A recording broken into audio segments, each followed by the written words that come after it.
Hi everyone and welcome to the Retro channel. This here is the Tandy Radio Shack Color Computer 2 and it's the one that I showed just recently with the S-Video mod. Now this is not the one that we're going to focus on today because, like I mentioned in that video, I was actually waiting on an NTSC version to arrive.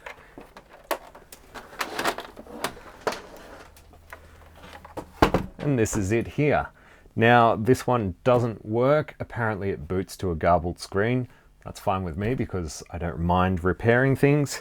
But the other thing we're going to need to do before we can do anything is change over this power supply. So the US has 110 volts. Here in Australia we have 230 or 240 volts. So we're going to have to do something in order to swap over the power supply so we can even have a look at what the fault actually is. So first things first, I guess we just open this up.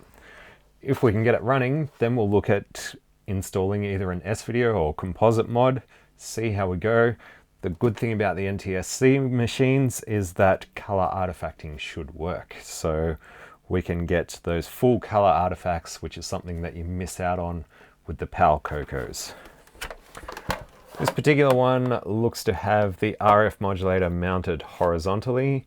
There is a version that has the RF modulator mounted vertically, and you'll know because this channel selector switch will be mounted above the RF output. So that's something of note, I guess. Apart from that, the machine's pretty clean. There's some sticky residue here from where the warranty void label was, so obviously this has been opened up before. So yeah, let's open it up again and see what we find.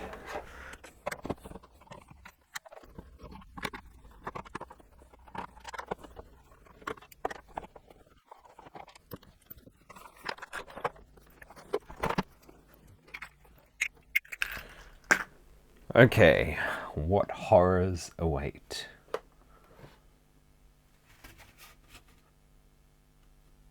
It looks pretty clean, I think. The good thing is that it's very similar to the board that's in my PAL CoCo2, so looks like the power supply should be interchangeable. That's a good start. This capacitor here has some residue around the outside of it. Now, I don't think that's leakage. I'm guessing that that's just glue that they've put in to secure that. We will definitely have to check that just in case. But apart from that, it's really clean in here. That's always a good sign. And our SAM chip is socketed, as is all the RAM by the looks of it.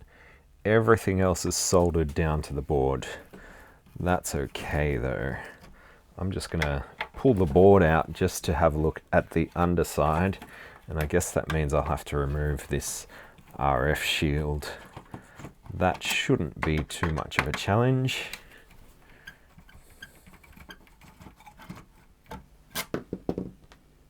Okay.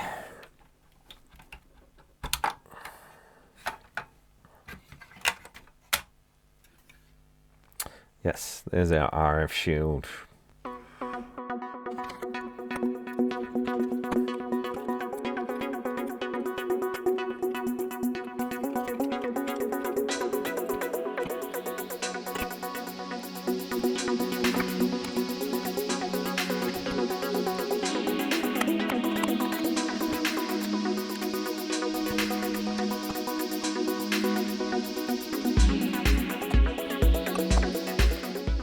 Right, we're free. Now there is a lot of flux residue underneath, but I'm not seeing any signs of rework.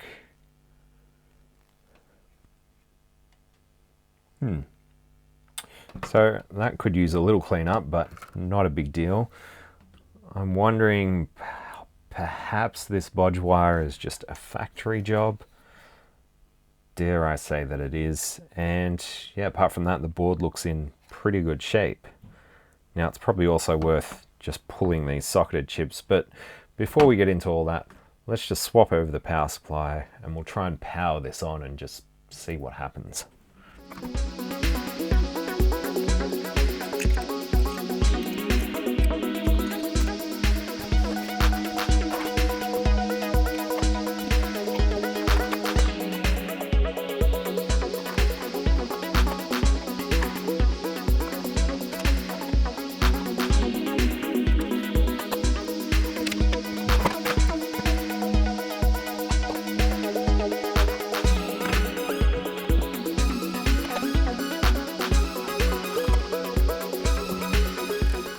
Right, so comparing power supplies, they appear to be more or less the same. The only difference is the power one runs out through the bottom of the case and has this grommet that's been glued in, and the NTSC one runs through this little strain relief and out the back. I guess that's what this part is for in the power machine. So I don't really want to break that glue off just yet, so I think what we'll do instead is just remove this guy.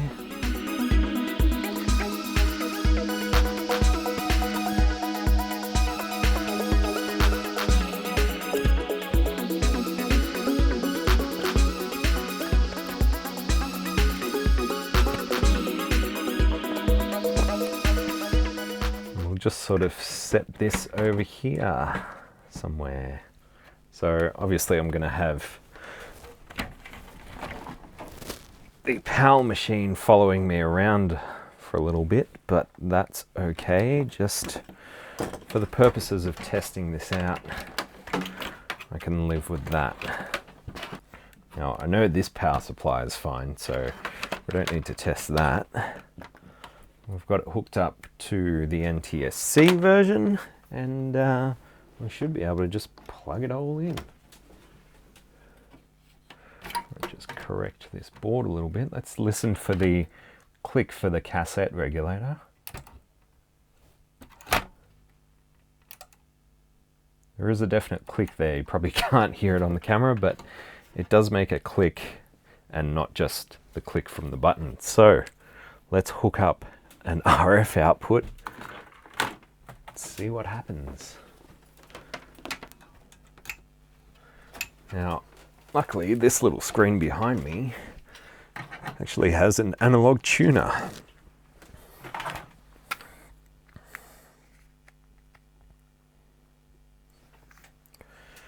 Power this on and see if we can tune it in.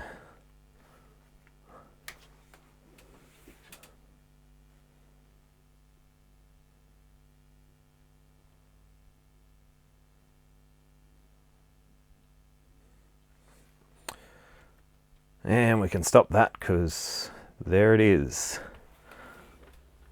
It looks like a bunch of left brackets.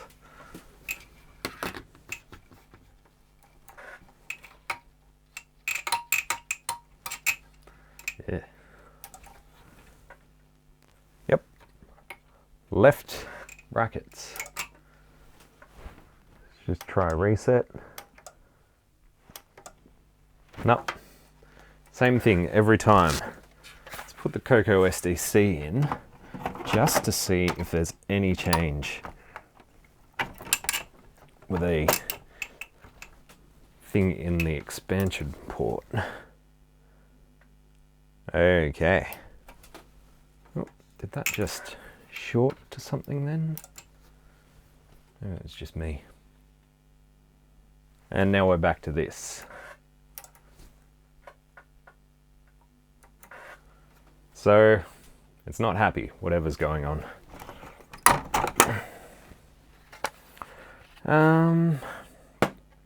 Rightio. So let's just remove our power supply again, just so we can move all this other stuff out of the way. Get rid of this for now. Let's take a peek at what we've got. So yeah, there are a few chips that are socketed, and actually I should have left it running just to see if anything got overly hot, but let's just pull out the socketed chips and just make sure these sockets and the legs are clean and free of any corrosion or oxidization. Our SAM chip certainly looks good, and the socket for it also looks just fine. I don't think there's any need to go scrubbing at that. Let's have a look at these RAM ICs. I'm suspecting, or maybe even hoping, that it's a RAM fault, because these are all, I guess they're 1-bit 64K chips. They say 42665 on them, I think. 8042665. 8448. Now maybe that's the date code. 8448. They're all exactly the same. And my little puller can't quite get under them. That's a bit annoying. Let's just use the pick.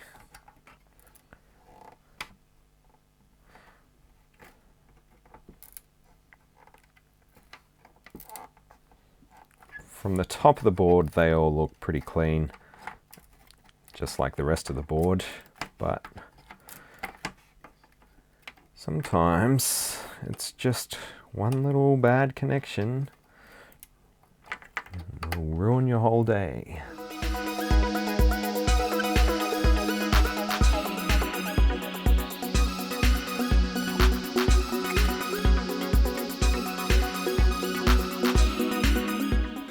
Okay, this is our RAM, and just looking at the pins, everything looks bright and shiny, as does the sockets. So I'm pretty happy with that, but seeing as they are socketed, let's just use the little RAM tester to test them all. It seems like the easiest option here.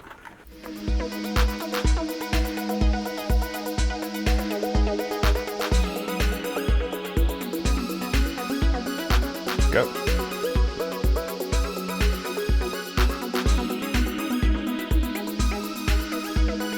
One good.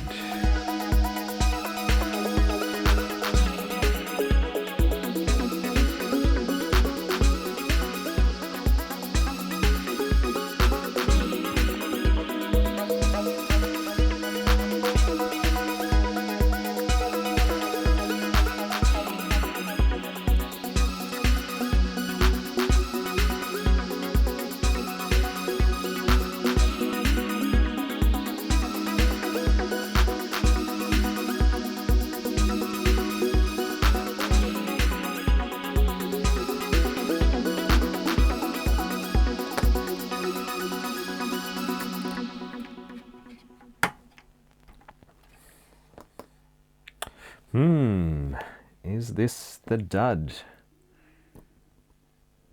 Or have I just not got it in there properly? It just so happens to be the last one that I test. That's bad RAM. So, is that the cause of all our problems? Or will we find some more? Now, I'm hoping that I can just replace this with a 4164. It should, in theory, work the same.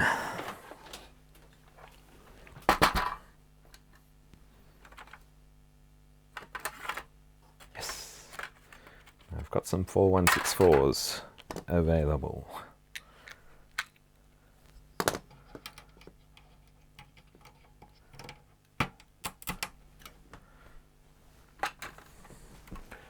Okay. Thank you, RAM tester. All right, was it just a bad RAM? Yes, it was. The image is terrible, but I can see extended color basic 1.1, copyright 1982, blah, blah, blah. So it looks like it was just a bad RAM IC. That's a very easy fix. I'm almost disappointed. But we still have to figure out what to do with the power supply. So let's remove all this and I'll come up with a plan. All right, so this is the original American power supply, and looking at the voltages coming out of the PAL power supply, it looks like this transformer is an 18 volt center tapped transformer. Now, obviously I can't use this one because the primary side is designed for 110 volts. So what I've done is stuck everything on this transformer. This one was actually a PCB mounted one, and it actually came from a CoCo2 that I managed to knock off the bench and said some interesting words about that. But it's not a total waste because I can still use the transformer from that. I checked the voltages out of it and determined that there is a center tap and I can get 9 volts either side of that. So this power supply should work just fine for what we have here. Now you'll note that I have not installed a fuse on this yet, and that's simply because I ran out of inline fuses. So I will definitely put a fuse on the main side of things once I get one that will fit. But for now, this one is gonna squeeze back into this little cage, and there's actually heaps of room on the top side there. There's a good centimeter or 2 gap between the actual wiring and this cage, so that shouldn't be an issue. But yeah, like I said, I'm gonna actually put an inline fuse in there before I button this whole thing up. And on that note, I haven't actually run this cable through the case, so I couldn't put this back together properly even if I wanted to at the moment. So I'll have to take it back out when that fuse arrives either way. So now we have our power supply. This should be able to mount back in here if I can make it fit. Yes, maybe, almost. Cable's in the way a little bit. Yeah, we can make this work. Like I said, it's only temporary at this point, but I'm just gonna secure it. Come on. Where's that gap? Little plates moving around the transformer. There we go. All right, that is in, it's solid. It just clears the actual case itself. I did check that out as well. And I'm not going to be able to actually touch the mains connections, so that's good. Let's just plug it in and check those voltages out of it before we actually connect it to the CoCo, and then I'll go into what else I've been up to. It's plugged in. All right, so looking at AC, we should see when measuring from this black wire, 9 volts over here, 8.8, that looks fine. And yep, getting up to 8.8 there. And then if we look between the red and the blue, we should see 18 thereabouts. And yep, 17.9. So this should be just fine to hook up to this board. Let's just maybe unplug it for a second while I connect this. Plug that in there. Make sure it's not being caught on anything. It's a pretty rubbish design cage thing. Might just route them around there just so they're not catching on that corner. And we should be able to plug this in. I'll just move this off and it should, yep, sounds like it clicks into life. Now, yes, I have been busy with the video modification. That's actually going to be another video because it is quite complicated. and I was sort of expecting that with the NTSC CoCo2 because they've buried the video mixer chip inside the RF modulator.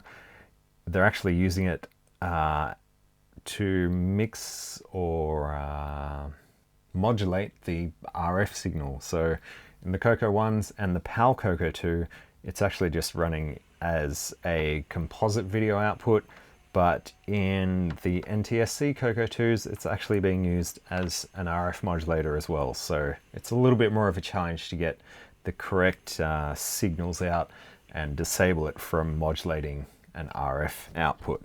But I've got a little temporary solution here, and I just need to put this clip lead on just so it's grounded.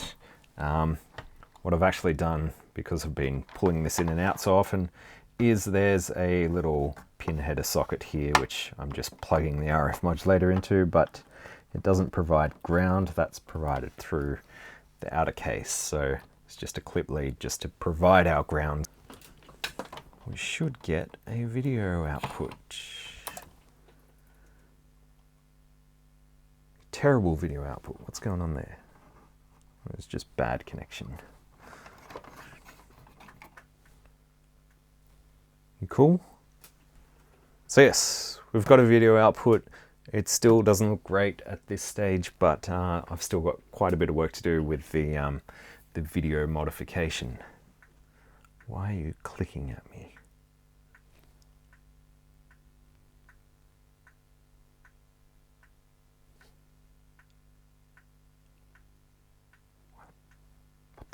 I think it's this cable.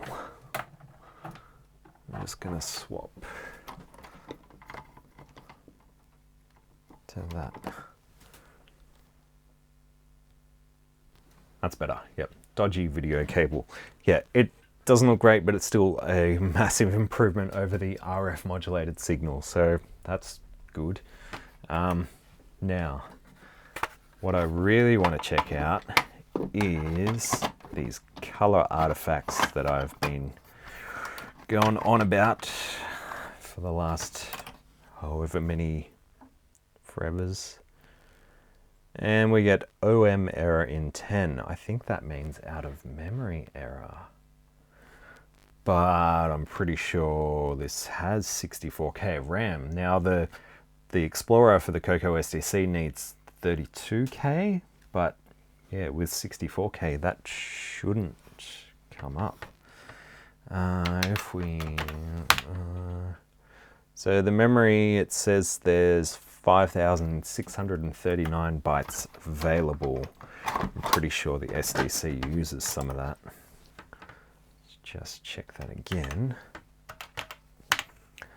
And we're saying 8487. I think Extended Basic uses 8K. That gets loaded into RAM, so this machine's only saying it's got 16K of RAM, even though after I tested the RAM that was in it on that little RAM tester, that showed that they were 64K RAM chips, which is why I put a 4164 in to replace the faulty one. So what is going on?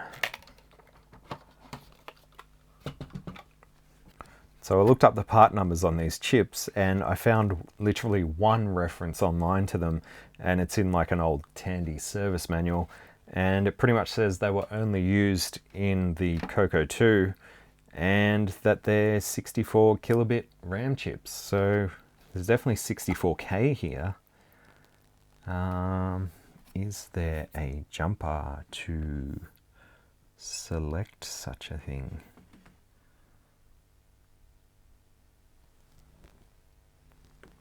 Yes, there's J1 over here, which does say 64K RAM next to it, and it is open. There's not even a header or anything on it. Is that all we need to do? I'm just going to bridge that jumper, see if that makes our 64K RAM work. Right, I'm not going to worry about installing a header because I don't really want to disable the 64K of RAM. So I'm just going to solder a component leg just to bridge those. And I'll just chop off the excess.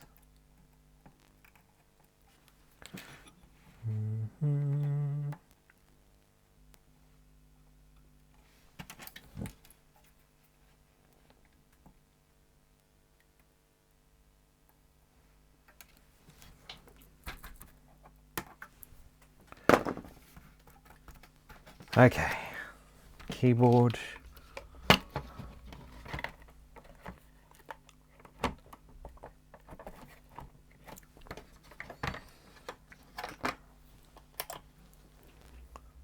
Still works, that's good. Let's have a look at the memory. 24871. Now that sounds right.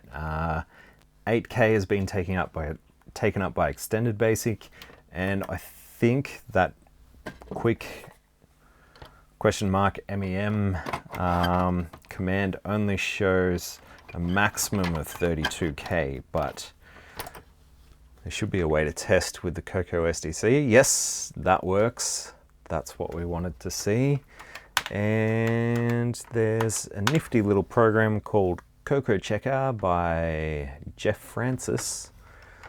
And there's a RAM test here somewhere. This should tell us if we've got 64K working. 64K RAM checked and certified to be good. So why they put 64K of RAM in this machine and then didn't enable it, I don't know. I've heard that some CoCos have half bad 64K RAM chips and they sold them just as 32K, but I don't think that's the case with this one. I have no idea why they didn't enable the 64K out of the box. But awesome, because now I've got this going, I can finally just load up a game that requires the color artifacts and hopefully not get just black and white stripes. I've got a blue square. If we reset, can we get a red square?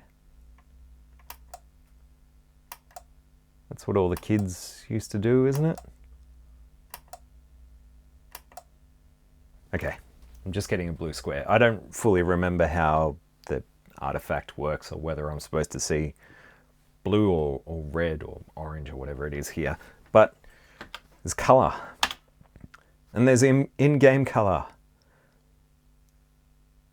Dare I say that's the reversed colors from what we're supposed to have, but I've never seen this game in color before, so I don't know. But that's cool, finally, after all this time. I think that's probably going to do it for now. I'm going to obviously have a little play of these games in color and try and tweak this video circuit so I can get a solid image out of it, but progress. What did I want to look at? Color bars. Color bars are there. They look better on the NTSC version than the PAL version as well. That's just the way it is. These machines were designed in America for an American market, like an NTSC market at least, so yeah, when they converted them over to PAL, there probably wasn't as big a reason to try and get color artifacting working in PAL land. I think some of the Apple IIs are the only machines where they actually managed to get that to work with PAL as well, but not so with the CoCo whatever. And on the plasma TV, we're just getting a rolling image, so it's clearly not locking onto the vertical sync pulses. So yeah, there's definitely more work to do with this mod. Anyway, I guess that is going to do it for this one. Thank you everyone for watching. Big thanks to my patrons for their support. And if you haven't, please consider supporting the channel, or at least subscribing, leave me a comment, and I will catch you all in the next one. Thanks for watching the Retro Channel. Bye.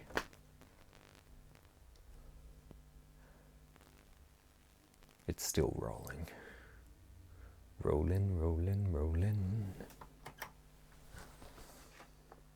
I know.